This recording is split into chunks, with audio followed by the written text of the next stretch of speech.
A Study in Magic by Books of Change. Chapter 71. The Ministry Maneuvers.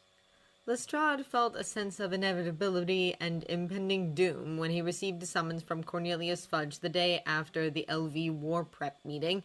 He took the Ministry of Magic's lift to go down to the first floor, grumbling all the way, and braced himself for a long and harrowing interrogation section as he knocked on the door to the Ministry of Magic's office. "Yes," said Fudge's voice immediately. "It's Lestrade. You wanted to see me." "Ah, yes," said Fudge. "Yes, do come in, Lestrange." Lestrade reminded himself that shoving the MM's wand down his throat for using his much-despised family name was bad form as he entered. He found Fudge seated behind a vast mahogany desk, looking offensively paternal with his fat hands clasped together. "Take a seat," said Fudge as he unclasped a hand to wave at the chair before his desk. "You must be tired going back and forth from here to your muggle post. Here, have a drink." Lestrade regarded the tumbler of scotch Fudge pushed towards his direction for a lingering moment. Sorry, but I have a yeast allergy. Lestrade lied. I break out in hives when I drink the stuff. "Oh," said Fudge, looking put out. "too bad." Thanks for offering, anyway, said Lestrade as he sat down. So what did you want to see me for? Fudge suddenly turned serious. "That ugly prank footage that appeared at that Travis tournament yesterday. What else?" he said. "The Prophet is having a field day over it, and the ministers of magic from France and Bulgaria have been pelting me with owls ever since. I need to get to the bottom of this mess, get it resolved, and out of the way as quickly as possible." You want me to investigate? said Lestrade, eyebrows raised. But I have a conflict of interest. Jacqueline's my sister-in-law. "You're the only person who can understand how the magical mobile network works, and who our kind would respect," said Fudge flatly. "Normally a case like this would go to Arthur Weasley, but considering his reputation and past affiliations, I can't afford to let him handle it." Lestrade certainly couldn't see Arthur resisting the urge to permanently damage Jacqueline's servers out of innocent curiosity. Okay, so you want me to find out how and why. But sounds like you've already made up your mind that it's a prank. "I'm not ruling out other possibilities, but prank is the best explanation we have right now," said Fudge tersely. Dumbledore told Hogwarts the footage was real. "Just because Dumbledore says so doesn't mean that it's true," snapped Fudge. "I mean, you know how back. Preposterous, absolutely preposterous. What was the point of the boy who lived then, I ask you?" Lestrade wondered how Harry would take this statement. I suppose there is some room for doubt, Lestrade conceded. but considering who might be back, wouldn't it be wiser to take some precautions? At least find out where this footage was filmed at. "That may be true, but that doesn't mean we should lead the country to panic," said Fudge sternly. "That's exactly what Dumbledore is trying to do. You wouldn't believe the sort of advice he gave me. He actually thinks we should remove the Azkaban guards.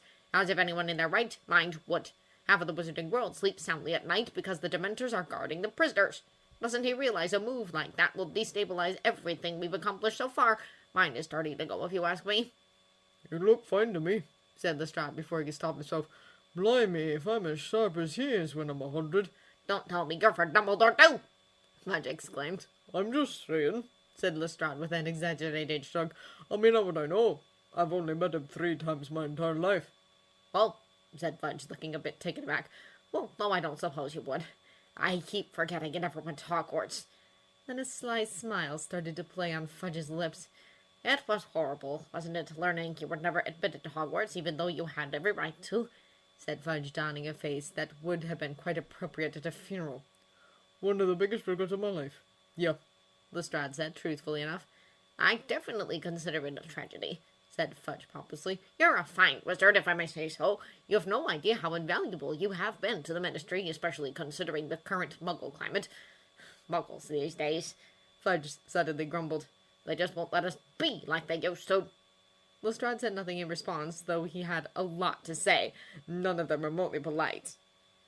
"It should have never happened," Fudge went on. "I would have never let that happen. You know, I think it is high time Hogwarts went through some much-needed change." what do you mean?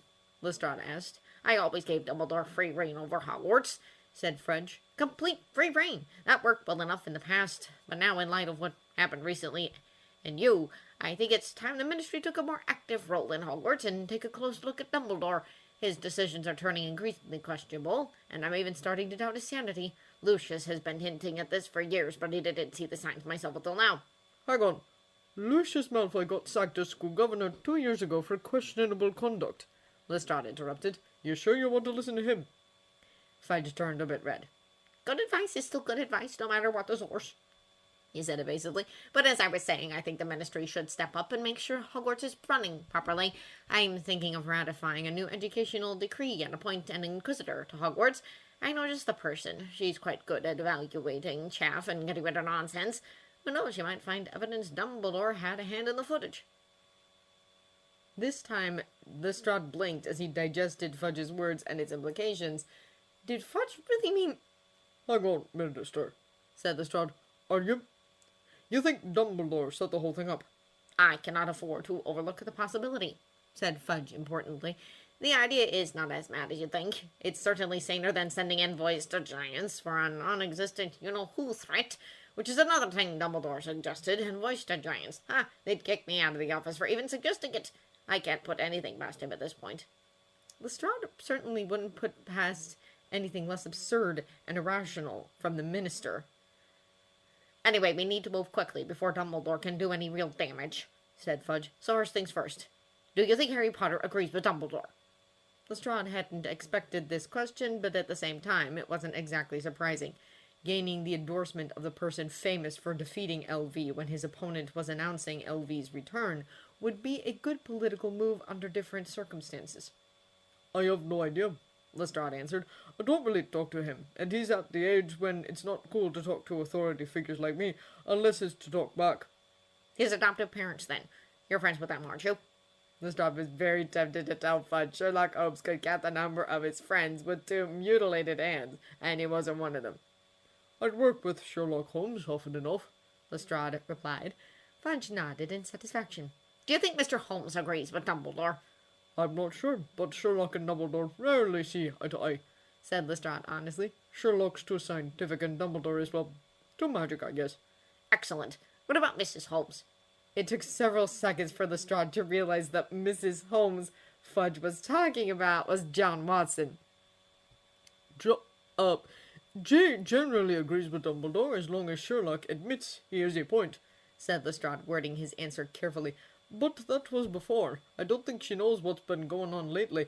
Had a baby last year, you know how much time they take up. Yes, said Fudge. Yes, that's right, I'd forgotten. But are Potter and Mrs. Holmes close?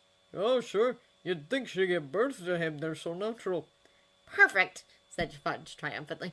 Mrs. Holmes is a sensible woman. It shouldn't be too difficult to make her see reason. Once she's convinced, getting Potter's support should be a cinch. Dumbledore won't have a leg to stand on. Lestrade was of the opinion that John and Harry would no more agree to this male cattle excrement than Sherlock would. It's going to be tough, making changes while there are foreign guests, Lestrade remarked. Well, you do what you think you ought to do. And anything else you want to tell me? Oh, that will be all. I expect a report from you soon, Lestrange. Lestrade left, but not before giving Fudge a jaunty 2-fingered salute. Lestrade boarded the lift that could take him to the 2nd floor. He headed straight to the Auror's headquarters once the lift stopped and opened its doors. Scarlet-robed witches and wizards were flitting about or poring over reading materials in their cubicles inside the office. Lestrade spotted 2 wizards talking quietly to each other across the room at the other side. One was a tall, black, and bald wizard, and the other an almost equally tall, thin, and balding wizard, who still possessed some of his original bright red hair. There you are, Kingsley, said Lestrade, walking briskly towards the door. I've been looking for you. Do you have any updates on the drug runners case?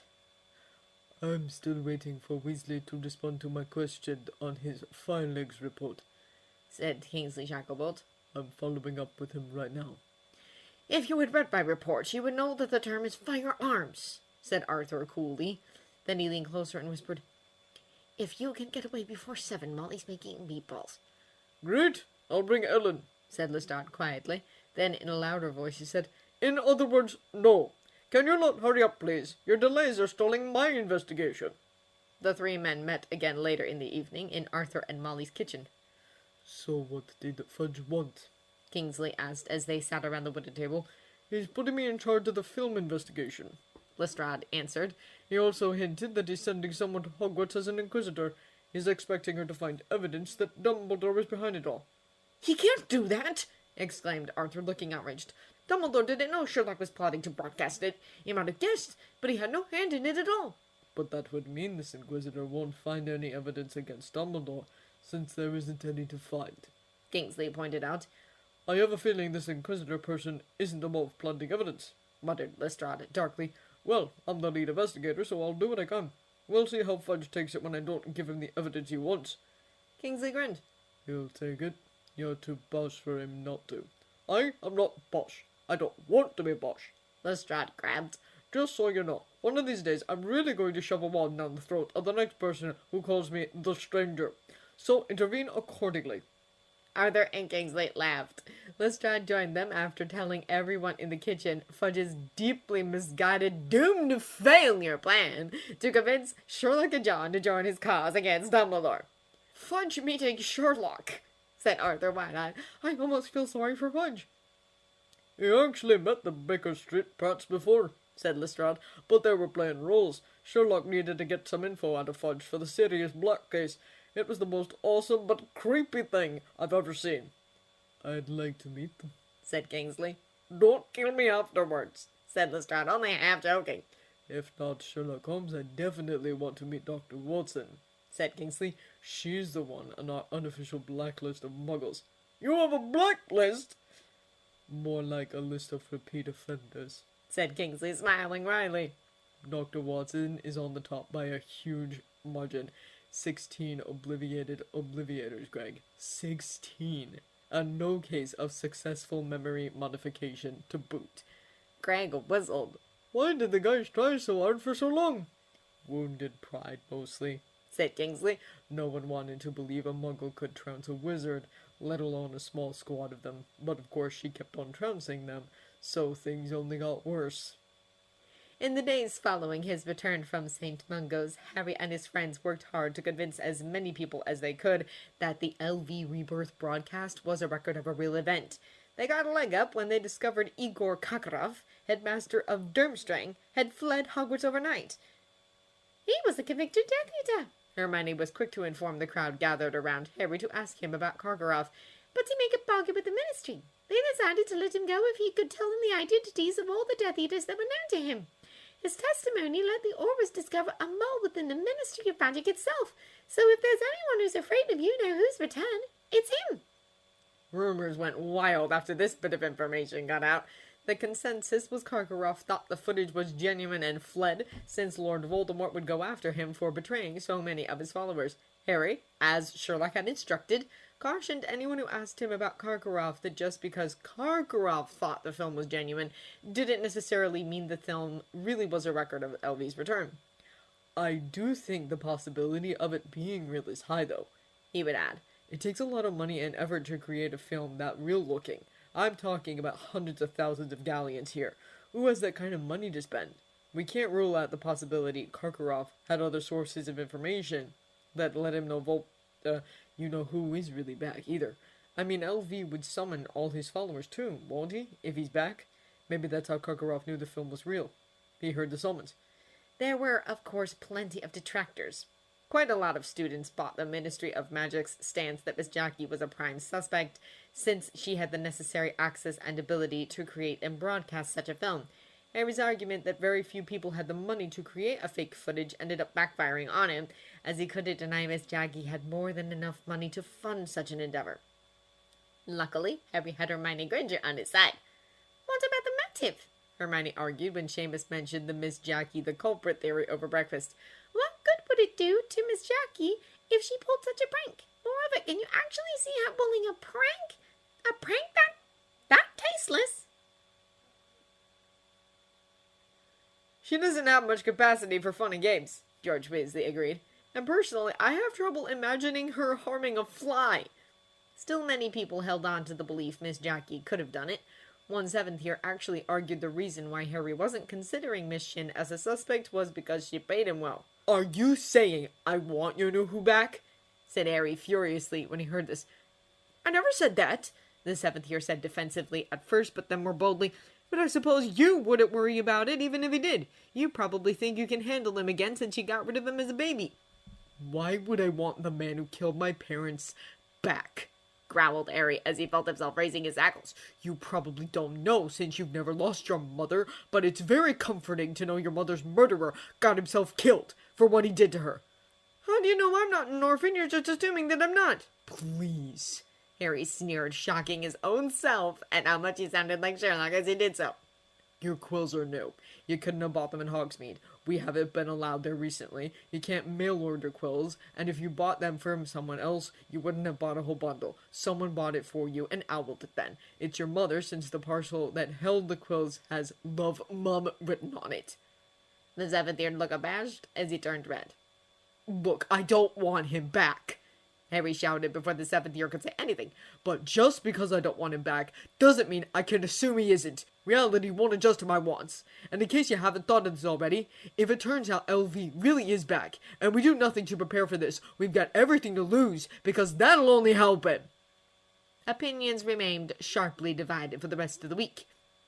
Harry and his friends tried to think of new ways that would shift the tide, but couldn't think of a line of argument that they haven't used already.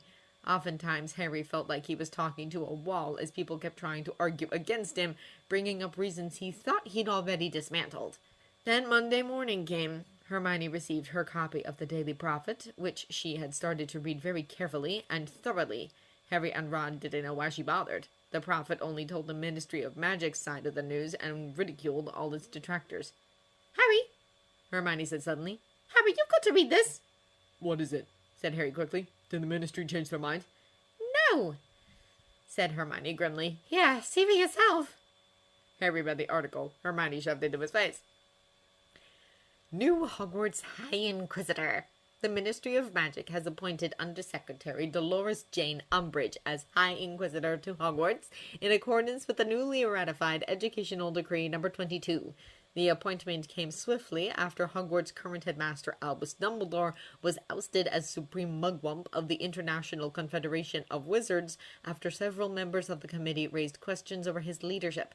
Miss Umbridge's primary task is ensuring Hogwarts has satisfactory teaching staff and apparatus. I feel much easier in my mind now that I know that Dumbledore is being subjected to fair and objective evaluation, said Mr. Lucius Malfoy from Wiltshire. Many of us with our children's best interests at heart have been concerned about some of Dumbledore's eccentric decisions in the last few years, and will be glad to know that the Ministry is keeping an eye on the situation. High Inquisitor, said Harry blankly. What is that? It's a new position, said Hermione. Fudge obviously created it so he can have someone loyal to him inside Hogwarts and give him an excuse to sack someone. Like Dumbledore? Yes. Harry bit his lip. What about Educational Decree No. 22? It's a new law. The Ministry passed it yesterday at around midnight, said Hermione. Harry, Ron, and Neville stared. But yesterday was a Sunday. The Ministry doesn't hold sessions on weekends, Ron protested. Of course they do, said Hermione exasperatedly. Lawmakers do it all the time when they want to pass an unpopular law. It's easier since not everyone will show up. In this case, it looks like hardly anyone was notified Fudge was holding session. It says here Griselda Marchbanks and Tiberius Ogden, both active members of the Wizengamot, left their posts at the Ministry in protest against the decree. Harry had nothing to say after Hermione finished speaking. While he sat wordlessly, Ginny joined them at the Gryffindor table. Morning, said Ginny. Hey, who is that? Harry looked at where she was pointing. His eyes first lit upon Professor Dumbledore, sitting in his high-backed golden chair at the center of the long staff table, wearing deep purple robes scattered with silvery stars and a matching hat. Dumbledore's head was inclined towards the woman sitting next to him, who was talking into his ear. She looked, Harry thought, like somebody's maiden aunt, squat with short curly mouse brown hair in which she had placed a horrible pink Alice band that matched the fluffy pink cardigan she wore over her robes. Then she turned her face lightly to take a sip from her goblet, and he saw a pallid, dud-like face, a very wide, slack mouth, and a pair of prominent, pouchy eyes. That must be Umbridge, said Hermione. Who? Said Ginny. She's the new High Inquisitor of Hogwarts, said Hermione. Minister Fudge appointed her last night. Nice cardigan, said Ron, smirking. Wonder what kind of person she is, said Neville thoughtfully. Dumbledore introduced the witch eventually. We have a visitor today. Please join me and welcome Madame Dolores Umbridge, the new High Inquisitor of Hogwarts. There was a round of polite but fairly unenthusiastic applause. Madame Umbridge is here to observe Hogwarts, Dumbledore continued, so do not be alarmed if you see her in your classes. He broke off, looking inquiringly at Umbridge. As she was not much taller standing than sitting, there was a moment when nobody understood why Dumbledore had stopped talking. But then Umbridge cleared her throat, and it became clear that she had got to her feet and was intending to make a speech. Dumbledore only looked taken aback for a moment. Then he sat down smartly and looked alertly at Umbridge as though he desired nothing better than to listen to her talk. Other members of staff were not as adept at hiding their surprise. Professor Sprout's eyebrows had disappeared into her flyaway hair, and Professor McGonagall's mouth was as thin as Harry had ever seen it. No one had ever interrupted Dumbledore before. Many of the students were smirking. This woman obviously did not know how things were done at Hogwarts. Thank you, Headmaster, Umbridge simpered.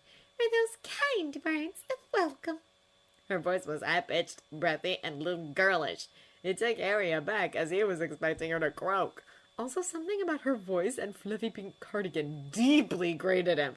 While Harry tried to place his disgust, Umbridge gave another little throat-clearing cough and continued.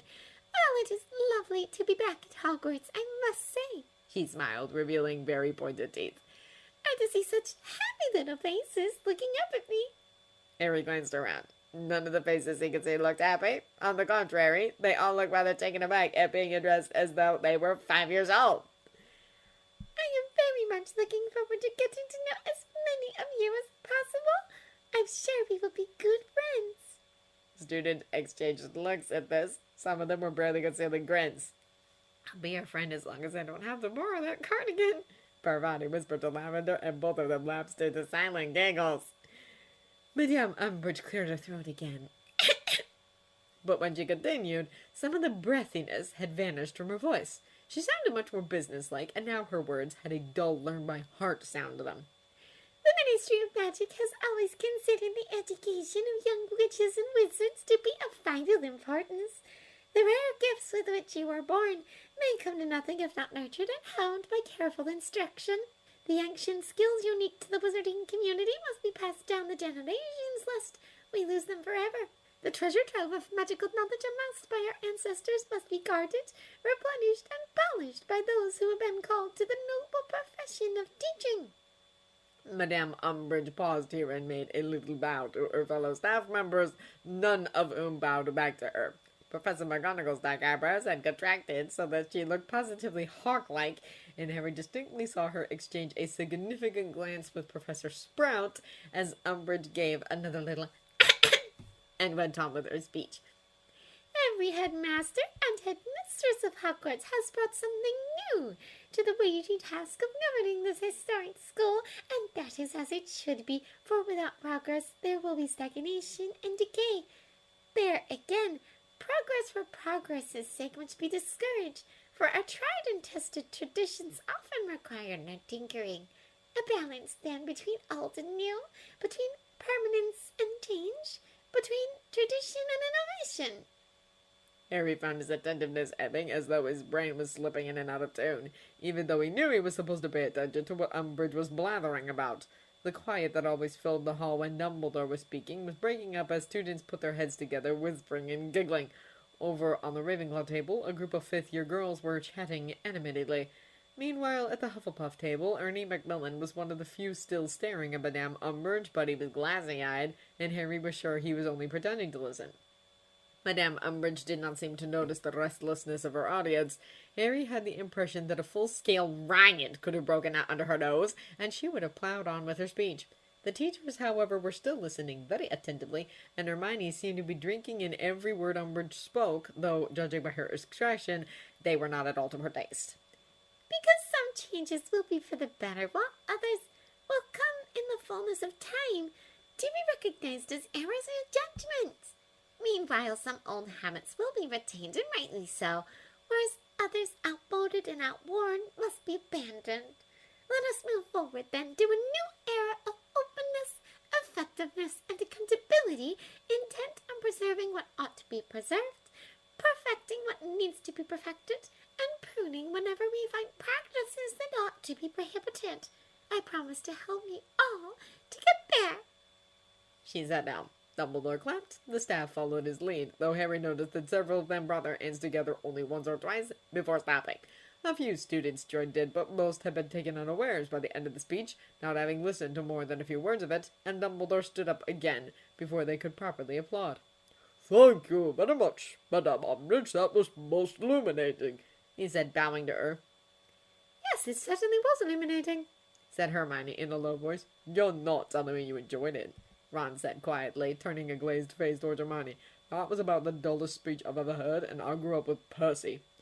I said illuminating, not enjoyable, said Hermione. It explained the what? Like what? Said Ron blankly. She said progress for progress's sake must be discouraged, and pruning wherever we find practices that ought to be prohibited. Said Ron impatiently.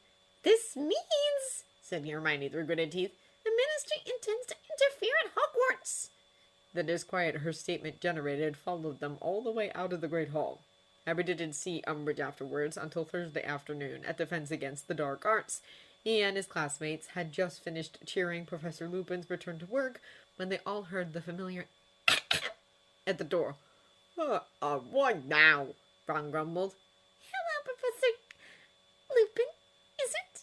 Said Umbridge as she clutched a clipboard between her stubby hands, each finger wearing a number of ugly old rings. Did you get my note? Certainly, said Remus politely. Do come in. Thank you, said Umbridge girlishly. Now, before I start my observation, I would like to say a few words to your students, if you don't mind. Harry wished Remus would say no. Remus spread a hand out in a gesture of, go ahead, but he was expressionless and said nothing. Umbridge stood behind the podium. She was so short they could only see her broad face above it. She was wearing a tiny black velvet bow in her hair this time. Harry was reminded forcibly of a large fly perched unwisely on top of an even larger toad. You might have heard that a certain dark wizard has returned. This is false, Umbridge announced in a sugary voice. The footage that supposedly showed his return is fake. So please do not listen to anyone who says otherwise, and please report to me if you encounter a person spreading such horrible lies. How do you know the film is a fake? Harry asked. There was a moment of silence while everyone stared at Harry, particularly Umbridge. The Ministry has people who can see right through that kind of horrible prank, said Umbridge. Silly me, but for a teensy moment I thought you sounded doubtful, Mr. Potter. Surely you're not questioning the Ministry's judgment. Actually, I do, said Harry, drawing a guess from Hermione. The Ministry hasn't contacted Miss Shin, and she hasn't given them a report yet, so they can't know where the footage came from, or how it was transmitted and broadcasted over the Magical Mobile Network. How can anyone know whether the film is a fake or not if they don't know this? Umbridge was still for several seconds. Harry had a strong impression of being appraised by a malevolent toad. I never expected such impertinence, she said slowly. Especially from you, Mr. Potter. Oh dear, I think I have no choice but to punish you. A few detentions should do the trick. You can't do that, said Neville, surprising almost everyone. You're not a teacher. I'm the High Inquisitor of Hogwarts, said Umbridge in a high-pitched voice. I received authority from the Minister of Magic himself to do whatever it takes to ensure Hogwarts is running properly. That's why I cannot allow such blatant disregard for authority to continue. Mr. Potter, come to my office at 5 o'clock. She even has her own office, Hermione hissed after Umbridge left, not bothering to stay and observe. She's no visitor. They had the most subdued Defense Against the Dark Arts class since they had Lupin as a teacher. When the bell rang, Remus held Harry back. I know you mean well, Harry, said Remus seriously. I also think you said things that needed to be said. But, said Harry, the timing and the way you said it undermine the message. Remus tried it. You're supposed to present yourself as a reasonable figure, remember? But Umbridge was being unreasonable first, said Harry angrily. She didn't even bother to answer any of my questions. She just wanted me to shut up. I know, Remus sighed. Listen, Harry, you shouldn't expect any kind of reasonableness from Umbridge. She's here to push the Ministry's, Fudge's agenda, and she clearly intends to use any means to achieve it. So don't lose your temper over her. It will only hurt you. As for her being unreasonable, he smiled a bit. If anything, that bolsters our position, because you would look far more sensible in comparison. Harry left the classroom feeling equal parts encouraged and rueful. Both emotions ebbed away as 5 o'clock drew nearer. Harry kept wondering what Umbridge would have him do, as he dreaded it. Harry went to Umbridge's office at 5 before 5. The first thing he noticed when he entered was the decor. The surfaces had all been draped with lacy covers and cloths. There were several vases full of dried flowers, each one residing on its own doily, and on one of the walls was a collection of ornamental plates, each decorated with a large technicolor kitten wearing a different bow around its neck. These were so foul that Harry stared at them transfixed until Umbridge spoke to him. She told Harry his detention was to write lines using a black quill, her own, which had an unusually sharp point. The quill was laid across a sheet of parchment, which was placed on a small desk with a chair. I want you to write, "I must not listen to lies," she told him softly. How many times? Harry asked with a credible imitation of politeness. "Oh, as long as it takes for the message to sink in," said Umbridge sweetly. "Off you go." She moved over to her desk, sat down, and bent over the stack of parchment. Harry raised the sharp black quill and realized what was missing. You haven't given me any ink, he said. "Oh, you won't need ink," said Madame Umbridge with the merest suggestion of a laugh in her voice. Harry placed the point of the quill on the paper and wrote, "I must not listen to lies." He let out a gasp of pain. The words had appeared on the parchment in what appeared to be shining red ink. At the same time, the words had appeared on the back of Harry's right hand, cut into his skin as though traced there by a scalpel. Yet even as he stared at the shining cut, the skin healed over again, leaving the place where it had been slightly redder than before, but quite smooth. Harry looked round at Umbridge. She was watching him, her wide toad-like mouth stretched in a smile. "Yes?" Nothing, said Harry quietly. He looked back at the parchment, placed the quill on it once more, wrote, "I must not listen to lies," and felt the searing pain on the back of his hand for a second time. Once again the words had been cut into his skin. Once again they healed over seconds later. On and on it went. Harry did not ask when he would be allowed to stop. He did not even check his watch. He knew Umbridge was watching him for signs of weakness, and he was not going to show any, not even if he had to sit there all night cutting open his own hand with this quill. "Come here," she said after what seemed hours. He stood up. His hand was stinging painfully. When he looked down at it, he saw that the cut had healed, but that the skin there was red raw. "Hand," she said. He extended it. She took it in her own. Harry repressed a shudder as she touched him with her thick, stubby fingers. "It hurts, doesn't it?" whispered Umbridge, clasping Harry's hand between both of hers. "You know, it can all stop if you just listened." Harry didn't reply, but glared at her fiercely. "Well, if you didn't get the message this time, you might get it later," said Umbridge in that sickeningly sweet tone. "Tomorrow again in my office, Mr. Potter, at the same time." You won't last that long, Harry thought savagely as he stomped out of Umbridge's office. Sherlock and John were at the sitting room table watching a holographic video clip showing a person writing with black quill. Each stroke of the quill produced a cut on the writer's hand, which healed within seconds. Sherlock's expression resembled a mask, but his knuckles were white as they gripped the table's edge. John's pale face openly showed fury beyond words. There was a sound of footsteps. Soon Lestrade was standing at the doorway. He saw what Sherlock and John were watching and burst his lips.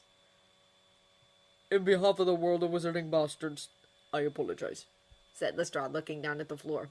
"Don't bother, you're not responsible for them," muttered John in a low, dangerous voice. "What's up?" Lestrade held out a copy of the Daily Prophet in lieu of an answer. Sherlock got up and took it. His entire posture and expression turned rigid as he read the front-page article. The Ministry opens second film inquiry. Barely a week has passed, and another disturbing film was found posted on the Magical Mobile Network's public bulletin board. The footage shows a Hogwarts student forced to use a blood quill during detention. The film's content generated outrage within the wizarding world, with many parents demanding an explanation. Minister Fudge told the Daily Prophet he has tasked High Inquisitor Umbridge to find the guilty teacher and promised harsh measures will be taken against the responsible party for harming a student. The sheer nerve of them! said John furiously as she read the paper over Sherlock's elbow. Anyone who has eyes can tell how much arranged the detention. Just look at the hands! I know, growled Lestrade. The whole situation is a pile of bollocks, but worse still, Fudge is getting away with it. Sherlock, who had been completely still in silence so far, let out a dreadful curse and threw the prophet into the fire. I will stop them, He murmured as he watched the newspaper burn.